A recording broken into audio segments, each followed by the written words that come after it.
I'm gutted. This could have been a career-defining deal for me. I know that it would have generated tens of millions of dollars in value over the course of the next 3 years. It would have doubled the size of our portfolio, and great markets, again, where we could drive rent 20 to 25% year one. I blew it. So an update in my world, you can't win them all. And sometimes I try to win them all, but I was chasing the deal of my career recently. It was a 20 property portfolio in the Midwest around a major metro, over 750,000 square feet, north of $70 million acquisition price. And I went to meet the owner right away. He called me out of the blue because his brother-in-law follows me on Twitter and said, "Hey Nick, come, let's chat. I want you to take a look at my portfolio." He got me and 3 of his buddies together who are also self-storage operators to look at his portfolio. And I went to his office, met him, drove around to a couple of his properties. I mean, they're within a 3-hour radius, so I didn't get to visit all of them that day. But I spent about 4 hours with him and his business partner discussing what they'd want to see in a deal, their properties, the returns that they're looking for, the price they're looking for, how they run their business, talking a lot about us, how we run our business, how we find our financing, how we close deals. And it went well. We underwrote the thing to a hefty rent increase because we knew that we could accomplish it based on near 100% occupancy across the portfolio. We thought we could raise rents 20 to 25%. We also know that when you're deploying that kind of capital, you get a lot cheaper debt. You can find a lot cheaper debt. So instead of the 4% interest rate or 3.5% interest rate that, 60, 70% LTV that we're finding now on debt like that, they go to the commercial markets and they have banks join up and compete, or they do mortgage-backed securities or life cos, insurance. And when you're getting a $50 million loan, you can get sub 2% interest rates. You can get non-recourse. You can get 5 years interest only. The benefits of it are phenomenal. So it was underwriting very well. I thought the property was worth quite a bit more, at least especially after a couple of years of me operating it. I talked to a couple big groups, a couple big LPs that may be able to help me finance it. I talked to 2 debt brokers about the capital markets and debt that I was talking about just now. And it was going to be the deal of my career.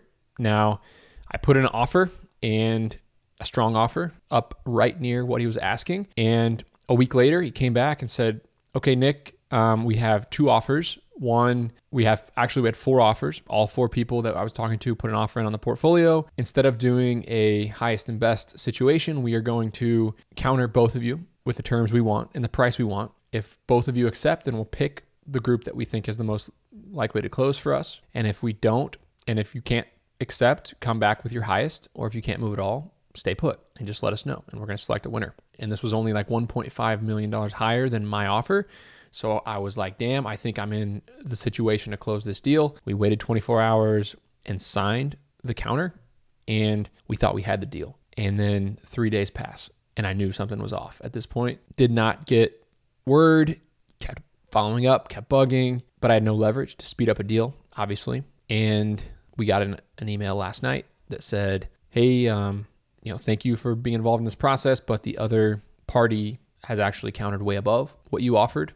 Actually just said significantly above what you offered, and they're going to close in all cash, and they're going to keep a lot of our employees, and we're going to go with them. So I lost the deal. I'm frustrated at the way it was handled because obviously I think it was one of his buddies.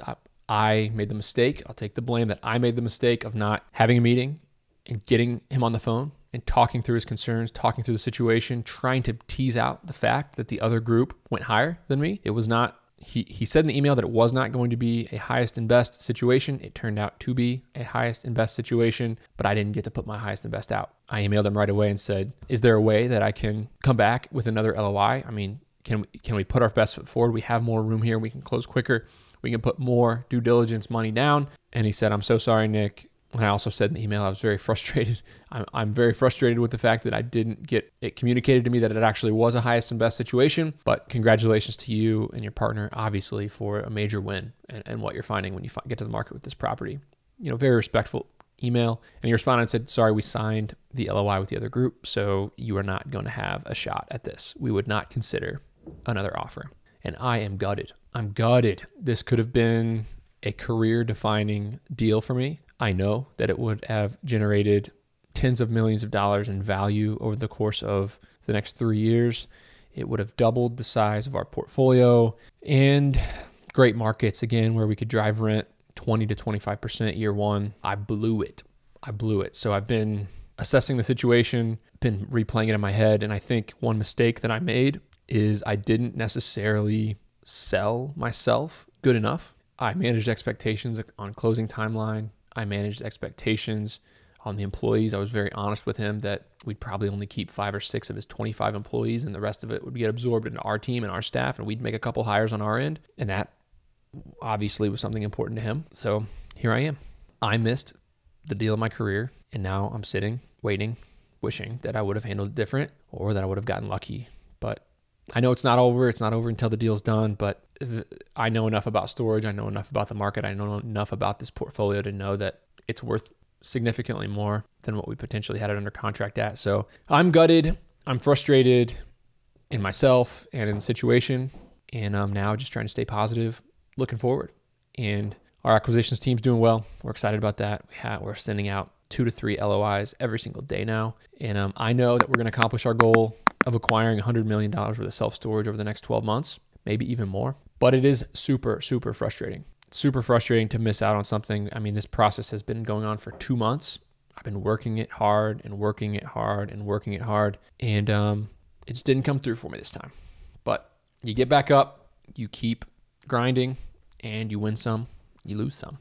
Juniper Square, the sponsor of our show, recently did a capital raising survey.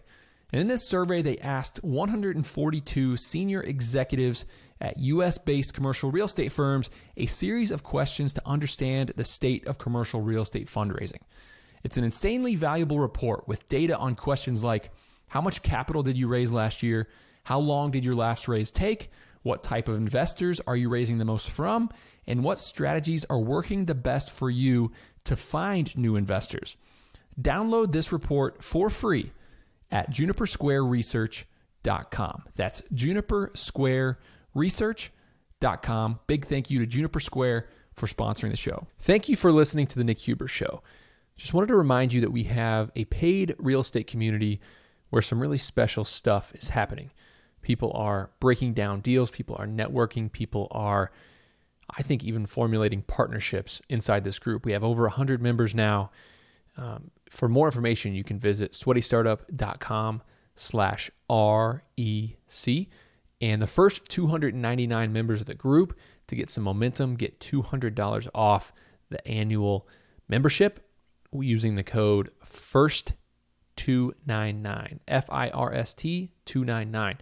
And also, you can check it out for 5 days for $1. You make a $1 payment, you can check out the community for 5 days. Highly recommend it if you're serious about bringing in some other people into your network, into your life, to help you become a better real estate investor.